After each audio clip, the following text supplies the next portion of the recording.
Quem nos separará do amor de Cristo? A pergunta do nosso programa de hoje está registrada em Romanos capítulo 8, versículo 35. E prossegue o apóstolo Paulo levantando hipóteses que, infelizmente, às vezes têm contribuído para que certos crentes se afastem do amor do Senhor Jesus Cristo. Então ele declara numa hipótese: será que a tribulação separará alguém do amor de Cristo? Ou talvez a angústia? Ou também, quem sabe, a perseguição? Ou a fome? Ou a nudez? Ou o perigo? Ou a espada? Ele levanta estas hipóteses e dá continuidade no versículo seguinte, como está escrito: por amor de ti somos entregues à morte todo dia e fomos reputados como ovelhas para o matadouro. Já pensou um cristão considerado como ovelha para o matadouro? Isso não ocorre, por exemplo, conosco aqui no Brasil. Vivemos uma pátria abençoada, onde a nossa Constituição garante o direito de culto. É o artigo 5º da nossa Constituição. Mas quando Paulo escrevia estas palavras, ele não apresentava uma hipótese para o futuro, mas ele vivia a própria circunstância da adversidade, e diante dessas adversidades pelas quais passava, ele falava de experiência própria. Por exemplo, se você abre a segunda carta de Paulo aos Coríntios, no capítulo 11, versículos 23 a 29, vamos notar uma série de problemas pelos quais o apóstolo Paulo passava e podia escrever como ele conclui nessa mesma carta aos Romanos, a partir do versículo 37, quando ele diz: mas em todas estas coisas somos mais do que vencedores por aquele que nos amou. Em que coisas o apóstolo Paulo teve sua experiência e saiu como vencedor? Ele diz com relação àqueles que o perseguiam e que se diziam ministros de Cristo. São ministros de Cristo? Falo como se fosse como fora de mim, eu ainda mais, em trabalhos, muito mais, em açoites, mais do que eles, em prisões, muito mais, em perigo de morte, muitas vezes, recebi dos judeus 5 quarentenas de açoite menos um. Já pensou? 5 quarentenas de açoites, ou seja, você multiplica 5 por 39, veja quantos açoites ele recebeu no seu corpo. 3 vezes fui açoitado com varas, 1 vez fui apedrejado, 3 vezes sofri naufrágio, 1 noite e 1 dia passei no abismo.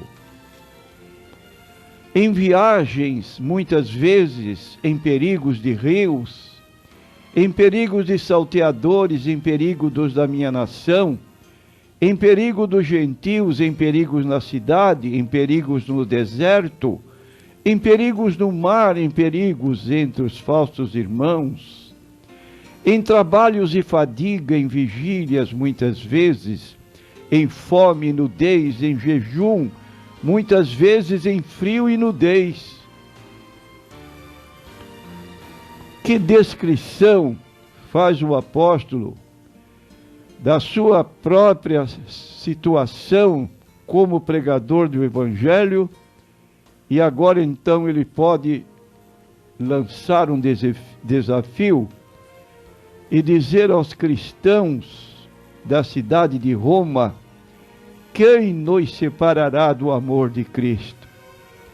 Em todas as circunstâncias pelas quais ele passou, dela saiu vencedor. E ainda podemos anotar o que a Bíblia aponta no capítulo 11 do livro de Hebreus, quando fala dos heróis da fé e menciona,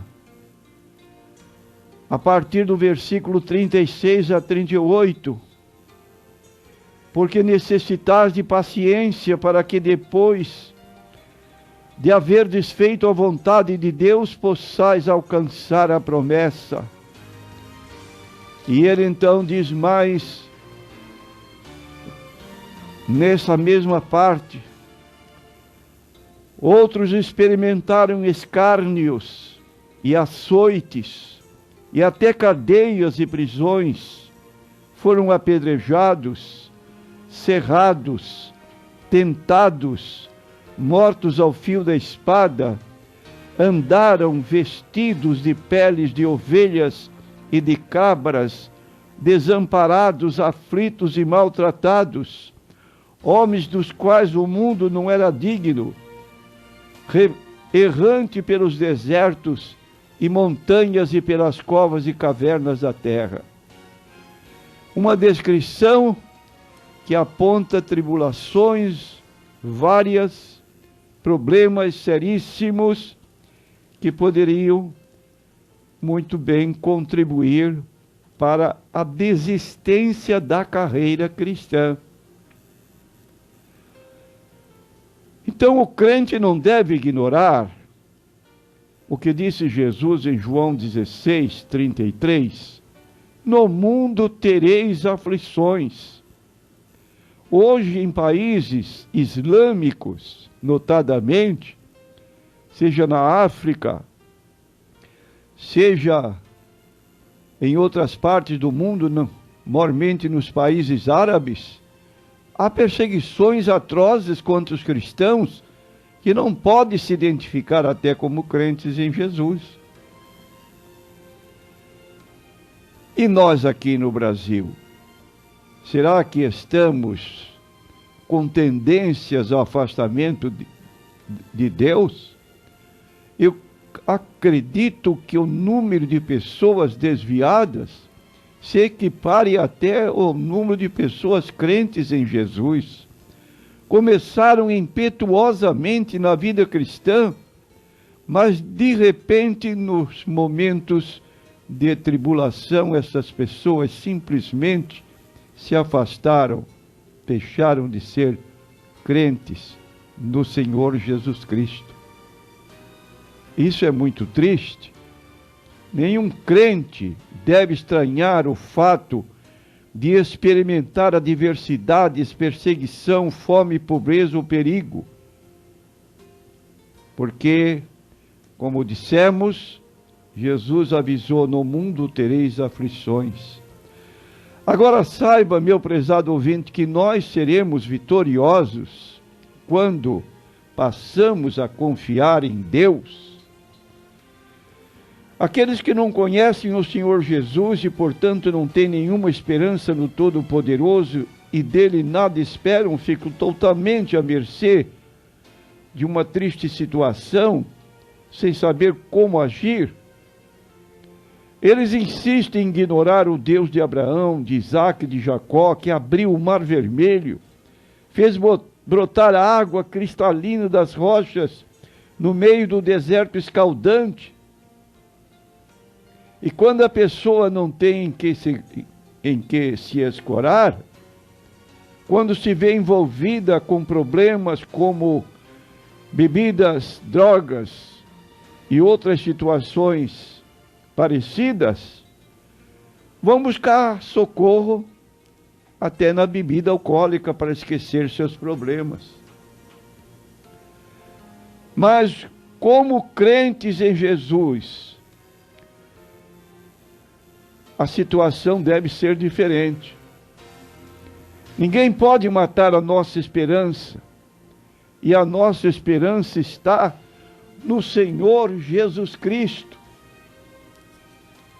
Como diz o escritor da Epístola aos Hebreus, no capítulo 10, e versículo 23, ele diz estas palavras: retenhamos firmes a confissão da nossa esperança, porque fiel é o que prometeu. E em 1 João capítulo 5, versículos 4 e 5, escreve João: porque todo o que é nascido de Deus vence o mundo. E esta é a vitória que vence o mundo, a nossa fé. Quem é que vence o mundo, senão aquele que crê que Jesus é o Filho de Deus? Então, vamos ser vitoriosos, como diz o apóstolo Paulo, nesta mesma carta aos Romanos, nos versículos que se seguem, depois de apontar os problemas, as dificuldades, as perseguições, ele pode concluir a sua epístola e dizer: porque estou certo de que nem a morte, nem a vida, nem os anjos, nem os principados, nem as potestades, nem o presente, nem o porvir, nem a altura, nem a profundidade, nem alguma outra criatura nos poderá separar do amor de Deus que está em Cristo Jesus, nosso Senhor. Eu vou pedir, será que eu posso ouvir do ouvinte uma declaração, amém? Que você possa dizer aí em sua casa: eu estou convicto da minha fé na pessoa do Senhor Jesus Cristo e quero segui-lo até a morte. Como diz no livro do Apocalipse 2:10, sê fiel até a morte e eu te darei a coroa da vida. Não abandone a fé cristã por problemas, por tribulações, e seja um crente vitorioso, mas em todas estas coisas somos mais do que vencedores por aquele que nos amou. Amém.